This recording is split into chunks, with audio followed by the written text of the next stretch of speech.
At my grandfather's 78th birthday party, security pulled up a video no one saw coming and my future ended right there, right in that moment. My name is Valerie Stratton. After the party wrapped up, I went back to the venue just to grab the handbag I'd left behind on my chair. I figured it would take 2 minutes tops. But as I stepped into the hallway, a security guard stopped me cold. He glanced around, then whispered for me to follow him into the control room. "What you're about to see is going to completely change the way you think," he said, his voice so low it sent chills down my spine. And he was right. I collapsed right there on the spot. He hit play on the footage from the overhead camera at our table. I watched it all unfold in crystal clear detail the second I turned my back to toast my grandfather. Someone close to me pulled a small vial from their pocket and poured a clear liquid straight into my water glass. Another person stepped in to block the view while the third scanned the room and gave a quick nod of approval. They shared this quiet little smile, the kind I'd always thought was warm and familiar. As I turned back and took a big sip without a clue, my hands started shaking so badly I had to grip the edge of the desk to stay upright. My stomach twisted like I was going to be sick, and my mind just went blank. The guard asked quietly if I was okay, or if he should call someone. I could only shake my head. No words, just tears rolling down without a sound. The people closest to me in the world had done this right in front of everyone, and I'd drunk it like it was nothing. Where in the world are you hearing this story from? Drop a comment below with your location right now, and tell me if you ever discovered the people you trust most. The ones who raised you were the ones trying to take everything from you at a family celebration. What would be the very first thing you'd do? I really want to know your thoughts. Share them down there. I drove home in silence that night, the city lights blurring past the windows as my mind replayed that footage over and over. By the time I pulled into the driveway of our family estate on the outskirts of Chicago, my hands were still gripping the steering wheel too tightly. I headed straight to my private office on the second floor, the one room in the house that had always felt like mine alone, and sank into the leather chair behind the desk. Sitting there, in the dim glow of the desk lamp, I let myself think back to how deeply I'd poured everything into Stratton Real Estate Group over the years. Grandpa Harold had started trusting me with major responsibilities right around the time I turned 30, handing me projects that no one else in the family dared touch. I remembered one deal in particular from 5 years ago. A prime downtown parcel that was tangled in a bad old contract threatening to cost us $20 million outright. I flew out to negotiate face-to-face with the sellers, worked through nights reviewing every clause and turned it around single-handedly. When it closed, Grandpa pulled me aside in front of the entire executive board, slapped me on the back, and said loud enough for everyone to hear that I was the only one with the vision to see things through. It felt like real recognition, the kind that made all the long hours worth it. But my parents and Grant were always there on the sidelines, offering those polite smiles before steering the conversation elsewhere. Dad would say something like, "Valerie did a solid job on that one, but leading long-term as a woman in this industry, it's tough, you know." Mom would chime in smoothly. "Grant's picking things up quickly. He'll be ready to step in and help steady everything." And Grant himself would just nod along, rarely diving into the actual work, yet my parents defended him every time Grandpa pressed for updates on his contributions. I'd brush it off as them trying to keep things fair between siblings, making sure no one felt left out. Looking back now, though, it hits different. It was this slow erasure of what I'd built, treating my successes like temporary fixes because in their eyes a daughter couldn't possibly hold the res permanently. I leaned back in the chair, staring at the framed photos on the wall, me shaking hands at closing ceremonies. Grandpa and I reviewing blueprints late into the evening. Those moments had felt solid, unbreakable.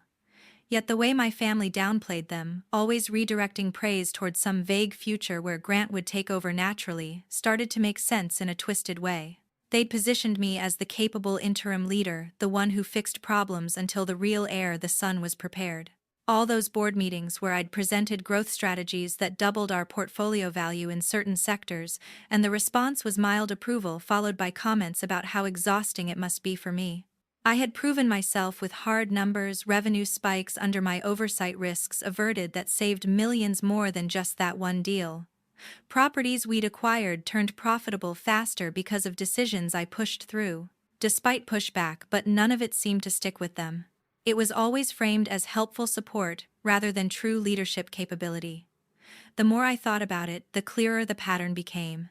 family dinners where Grandpa would boast about my latest win only for Mom to pivot to Grant's golf game or some casual networking he'd done. Dad nodding along, reinforcing that the business needed someone who could commit without the added pressures women face. Even Brooke, Grant's wife, would add little remarks about how nice it would be when things settled and everyone could relax more. I'd laugh it off, tell myself it was old-fashioned thinking that would fade with time. After all, Grandpa saw my worth. He'd said it outright multiple times. But now, alone in that office, the doubt crept in deeper than ever. If they truly believed I was only a stopgap because of my gender, what else were they capable of to make their version of the future happen? I stood up and paced the room, stopping at the window overlooking the manicured grounds. The estate had been in the family for generations, a symbol of everything we'd built in Chicago's competitive real estate world. I'd fought to expand it responsibly, focusing on sustainable developments that aligned with modern demands. Those efforts had paid off in ways the numbers couldn't fully capture, reputation boosts that opened doors to partnerships others in the industry envied. Yet here I was questioning if my own blood saw any of it as permanent. The betrayal from that footage wasn't just the act itself. It was the realization that my contributions had been undermined, all along dismissed before I even knew there was a fight. By the time I finally turned off the light and headed to bed, exhaustion mixed with a cold resolve. Whatever came next, I couldn't let them rewrite my role in this legacy any longer. A couple of days later, I decided to act, refusing to let the shock paralyze me any longer. I contacted a private laboratory in downtown Chicago that I'd worked with before on environmental testing for property acquisitions, a place known for handling sensitive corporate cases without questions. I drove there personally that afternoon, sealing the remaining water from the party in a sterile container I'd grabbed from a medical supply store on the way, along with a fresh blood draw I'd done at an urgent care clinic nearby. At the lab, I handed over the samples in person, stressing the need for urgent processing, while keeping my explanation minimal: possible contamination from an event, nothing more. The technician nodded professionally, promising preliminary findings soon. Waiting turned out to be torture. The first email update arrived 4 days in, and it only heightened my anxiety. They'd isolated unusual chemical traces but couldn't classify them definitively without comparative data. The compound didn't align with standard databases for poisons or common contaminants, so accuracy required cross-referencing additional material. I couldn't afford delays, so I risked going back to the venue that very night. I messaged Marcus Hale directly. He'd slipped me his contact info during that initial encounter, sensing I'd need it. He agreed to meet me after hours at a discreet service door around back. The building was mostly dark, echoing with distant cleaning noises as he guided me to the storage area. He'd thoughtfully set aside one of the actual glasses from our table, unwashed and bagged, explaining he'd held onto it because something felt wrong that night. We also downloaded longer clips from a secondary camera angle that captured more context around the table. My nerves were on edge the entire time. One janitor's cart rolling too close forced me to freeze in the shadows until it passed. My breath held tight to avoid any sound. Back with the enhanced samples, I delivered them first thing the following morning. The full report finally confirmed everything. A specialized industrial chemical, restricted to research settings, engineered to induce temporary cognitive impairment, gradually eroding concentration, short-term recall, and sound judgment, while mimicking natural decline from overwork or age. Stopping exposure allowed recovery, but prolonged use could make someone appear reliably incompetent in high-stakes roles. The lab noted its non-medical application violated federal controls on incapacitating substances, potentially falling under assault statutes if used maliciously. To tie it directly to the source, I needed physical evidence from inside the house. I bided my time until the upcoming weekend, when the family scheduled their regular golf retreat at the club in Oakbrook, about 30 meters west, enough time for the estate to clear out. Saturday morning, once their cars pulled away, I moved quickly to Grant's private study on the first floor. Using a duplicate key I'd kept from years ago when helping organize his files, I eased open the locked lower drawer of his desk. My pulse thundered in my ears as I sifted through papers. There they were, detailed statements from multiple Las Vegas resorts, overdue markers piling up to $3 million, complete with escalating interest warnings and collection threats. Tucked behind them in a false bottom compartment was the matching vial, small, unmarked glass, with a dropper top residue matching the lab description visible at the bottom. I photographed every page, meticulously capturing account numbers, dates, and signatures for undeniable proof. The process took longer than expected, my fingers trembling slightly on the phone screen to avoid blur, paranoia built with every creak of the old house settling. I finished just as gravel crunched outside far earlier than planned. I secured the drawer exactly as found, slipped the key back into my pocket, and exited through the side hall to my own area upstairs. Reaching my door, I heard voices downstairs moments later. They'd cut the outing short for some reason. I leaned against the wall, steadying my breathing, relieved but shaken by how close that had been. The evidence was now mine, solid and irrefutable, linking the substance straight to Grant's desperation. For the next week I wrestled with myself, hiding the encrypted drive containing all the evidence in a locked safe behind books in my office. Sleep became impossible most nights. I'd lie awake, staring at the ceiling, replaying every family moment in my head and wondering how it had come to this. The thought of exposing everything terrified me, not just because it would shatter the family image we'd maintained for decades, but because Grandpa Harold's health was fragile at 78, and a betrayal this deep might push him over the edge. On the other hand, staying silent meant handing over everything I'd fought for, letting them win and rewrite my place in the company as some kind of failure. The conflict tore at me constantly, leaving me exhausted and short-tempered, even in routine meetings. I finally decided to test the waters with Mom, first clinging to the slim hope that maternal instinct might override whatever loyalty she felt toward tradition. I suggested we meet at our usual coffee spot in Lincoln Park, just a short drive from the estate, framing it as needing advice about work pressure. She agreed quickly, and we sat at an outdoor table on a quiet weekday morning away from prying ears. I started gently mentioning how off I'd been feeling lately, and asking if she'd noticed anything different about me. Then I eased into saying I suspected someone close didn't want me leading the company anymore.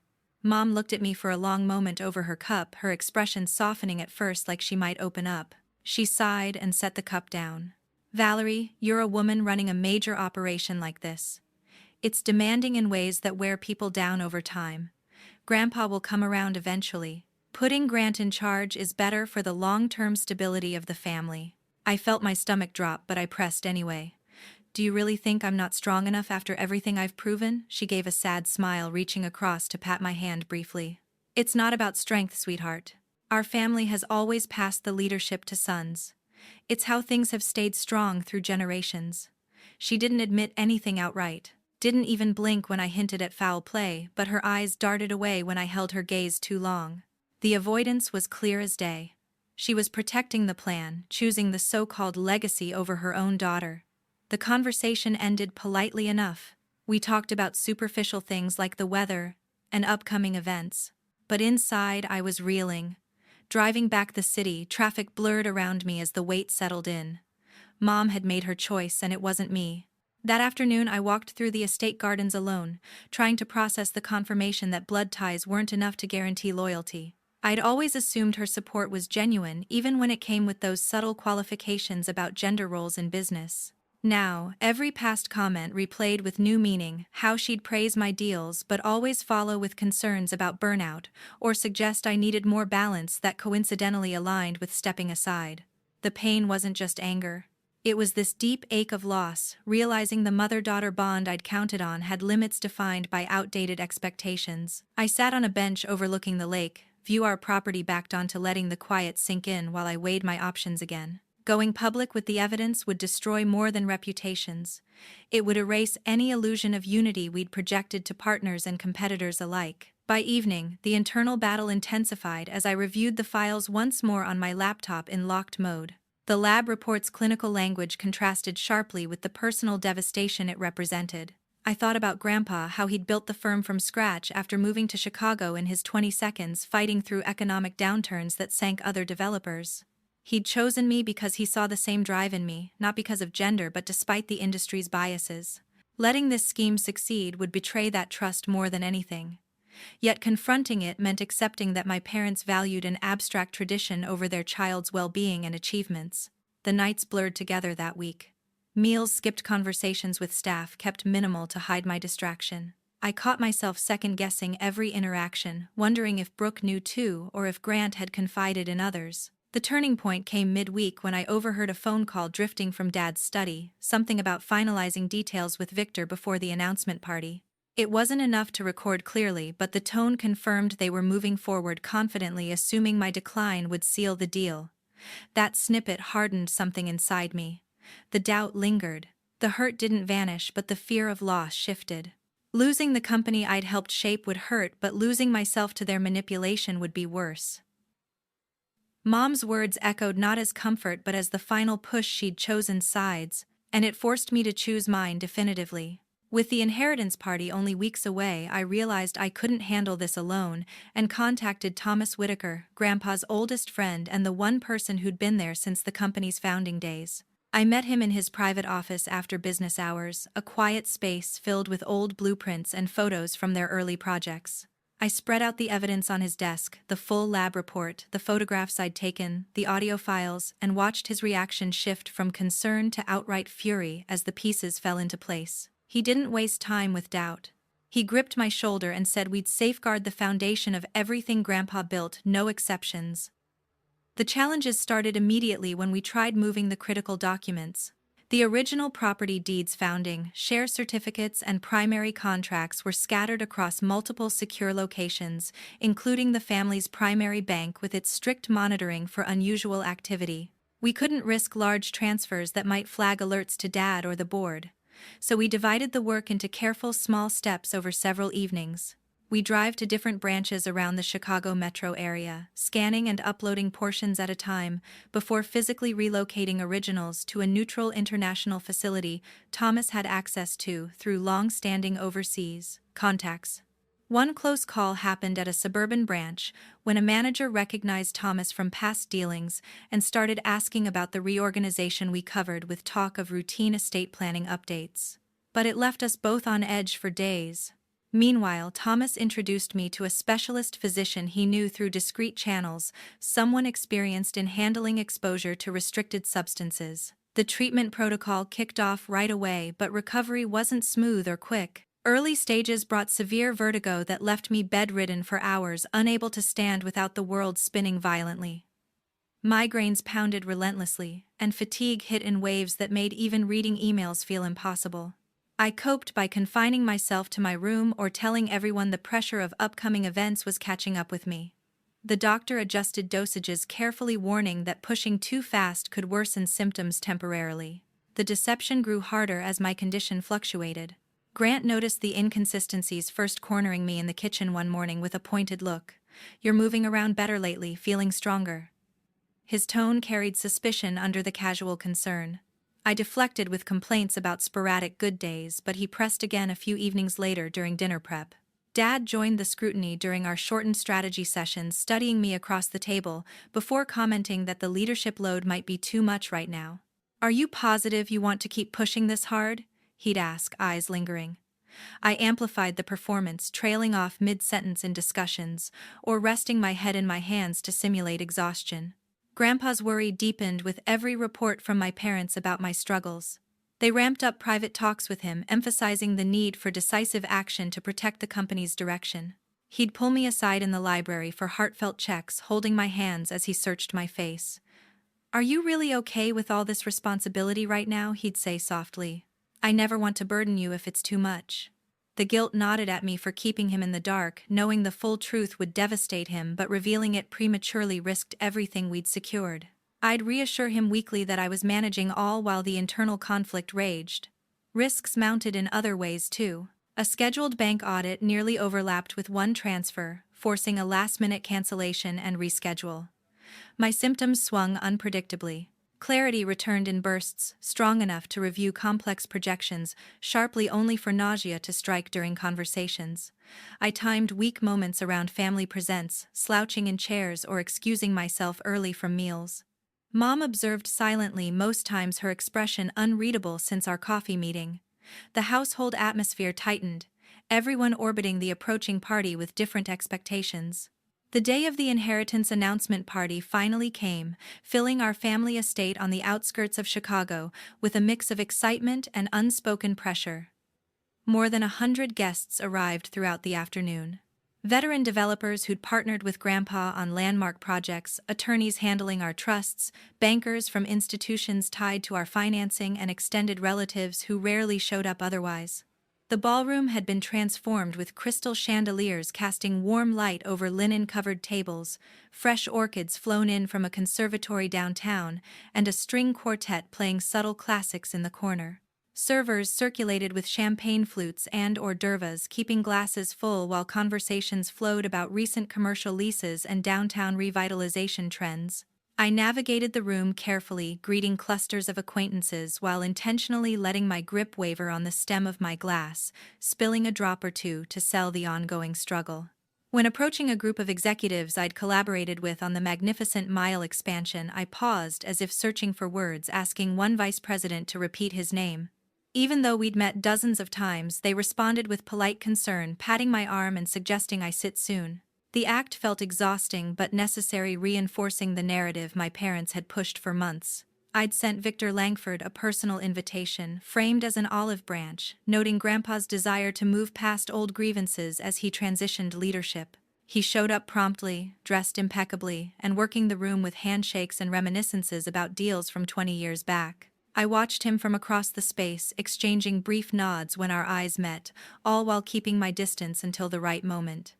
Multiple times throughout the evening, I slipped away to verify preparations. The USB drive stayed secure in an inner pocket of my clutch, holding the complete extended footage. Marcus had secured audio files from discrete placements, capturing planning discussions, the comprehensive laboratory breakdown of the restricted compound, and high-resolution images of the vial residue, alongside Grant's casino debt summaries. The independent technician I'd contracted, someone recommended through a trusted contact, outside family circles, confirmed he was positioned at the control station, ready to trigger the main screen on my discreet signal via a small remote in my hand. My parents and Grant stayed clustered near Grandpa at the elevated head, language telling. Mom leaned in frequently with gentle touches on his arm. Dad gesturing emphatically about future stability, while Grant sat forward eagerly, occasionally glancing my way with what looked like satisfaction. Brooke remained at his side, offering supportive smiles to the conversation. I caught fragments as I passed nearby, phrases about protecting legacy assets and ensuring smooth continuity that aligned perfectly with their private agenda. Grandpa's gaze found me repeatedly amid the crowd, his eyes reflecting both pride in hosting and worry over my visible fatigue. During a brief lull, when the quartet paused between pieces, he beckoned me closer. He took my hand in both of his, the familiar strength still there despite his years. "How are you managing tonight?" he asked softly, scanning my face with that penetrating look he'd always had. I managed a nod and quiet reassurance that everything was fine, even as adrenaline surged through me, knowing the sequence was almost upon us. Guests began migrating toward assigned seats as dinner service wrapped silverware clinking, while anticipation built for the program's highlight, Grandpa's long-awaited declaration of succession. The MC took the stage smoothly, welcoming everyone and sharing light stories about Grandpa's early risks, acquiring distressed properties during Chicago's tougher economic periods that ultimately positioned us for growth. Laughter rippled appropriately, glasses raised in casual toasts. I positioned myself strategically near an aisle, close enough to intervene quickly but not drawing attention. Victor mingled near a group discussing potential joint ventures, oblivious to his role in what was coming.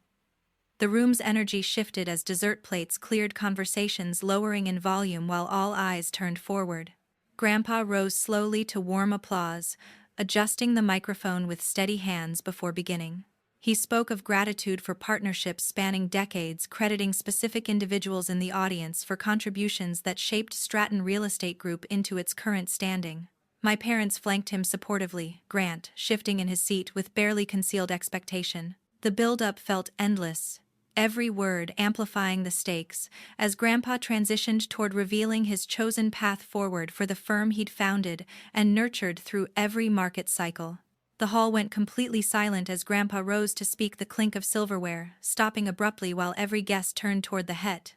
Grandpa Harold took the microphone with both hands, his voice carrying that familiar authority, despite the slight tremor from age, ready to announce the successor he'd chosen after years of careful thought. I stood up quickly before he could begin, my tone soft and unsteady, as I asked for permission to say a few words of thanks to the family first. I managed a faint smile, giving the subtle signal to the technician. The large screen lit up behind him, and the extended footage started playing in high definition, the exact moment from the birthday party, when my parents and Grant tampered with my drink, complete with Marcus Hale's recorded warning. What you're about to see is going to completely change the way you think. The room froze as the clip showed Dad keeping watch, Mom blocking the view, and Grant carefully adding the substance from the vial.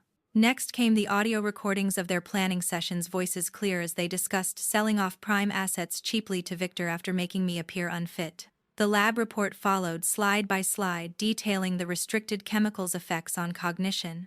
Then, the photographs of the remaining vial, and Grant's $3 million in gambling debts with overdue notices.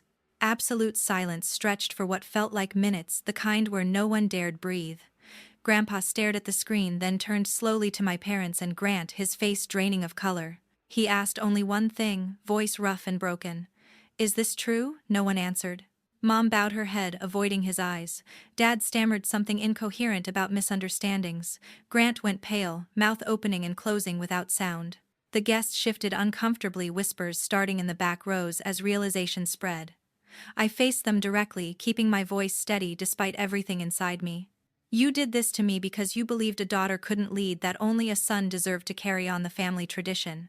Victor Langford bolted up from his seat near the front, knocking over a glass as he tried to edge toward the exit, but security personnel I'd stationed discreetly blocked the doors.